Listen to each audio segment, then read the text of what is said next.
This segment is brought to you by Rouse's Markets. Feels like home.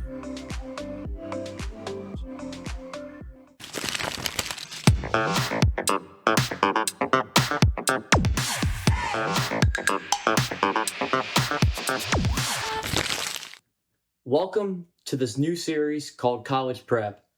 I'm your host, Dominic LeBoeuf. I'm a second-year electrical engineering student at Louisiana Tech University.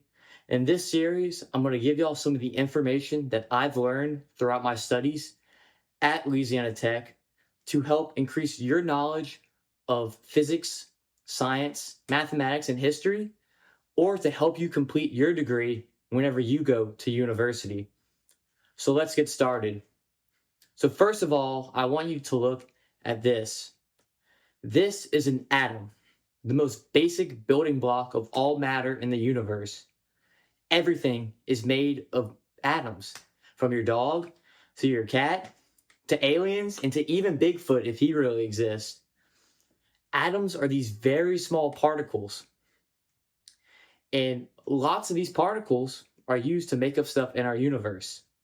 So atoms were discovered by John Dalton in the early 1800s, and the word atom comes from the Greek word atomos, which means uncuttable. But that's slightly unfitting because atoms are cuttable, and there's three particles that make up atoms, which are protons, positively charged particles in the center of the atom, neutrons, no charged particles found in the center of the atom, and electrons, negatively charged particles that orbit the atom. The center of the atom is called the nucleus, and that is where the protons and neutrons live. So this model right here is also a little inaccurate because electrons do not orbit the center of the atom, the nucleus, like a planet, but more like bees swarming around a beehive. And this chaotic motion of the electron is called the electron cloud. But we're going to keep using this planetary model of an atom in order to make describing an atom simpler and easier to understand. But this model is also deceiving in two ways. So first of all, if the nucleus was the size of a tennis ball, the first electron orbiting the atom would be 380 yards away, nearly 4 American football fields. Also, if the nucleus was the size of a tennis ball, the size of the electron would be the size of a virus. So the scale of this model is off, but we're going to use it to help demonstration easier, like we said. But keep this in mind. And the size of an atom like this on the screen is 1/10,000th of the diameter of a human hair. Unbelievably small. And since the electron is so far away from the atom is actually mostly empty space, with all the mass concentrated in the center of the atom, the nucleus. So you might be thinking, Dom, why does the electron orbit the nucleus, the center of the atom?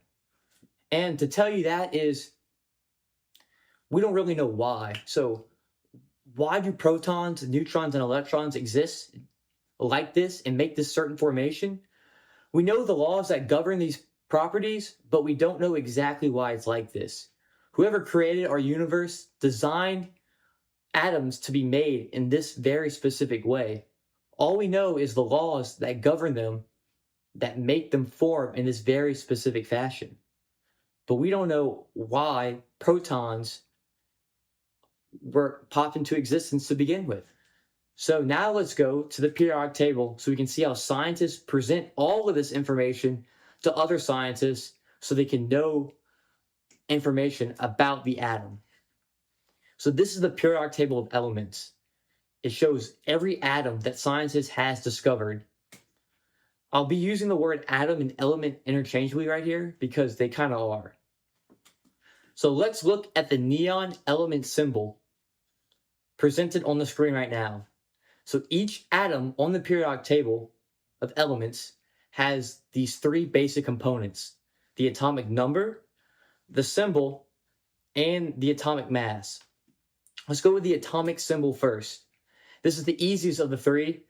It is just two letters, one letter, or three letters representing what element is being presented to you. In this case, we have neon, so it's Ne. The top number is the atomic number, which tells us how many protons are in the nucleus, the center of the atom. And protons, the number of protons in the atom determines the characteristics that that atom has. Each atom has a very specific number of protons in the center of its core. Now let's go down to the atomic mass. This is how heavy the atom is, and it is in units called AMUs, atomic mass units. So just like we weigh ourselves in pounds, scientists weigh atoms in AMUs. And this number can be roughly estimated by adding the number of protons plus the number of neutrons.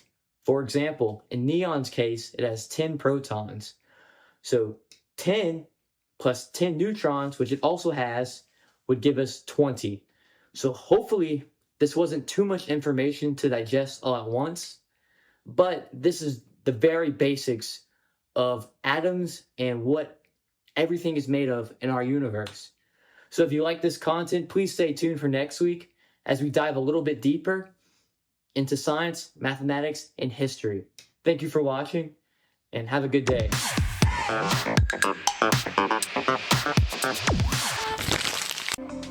This segment was brought to you by Terrebonne General Health System.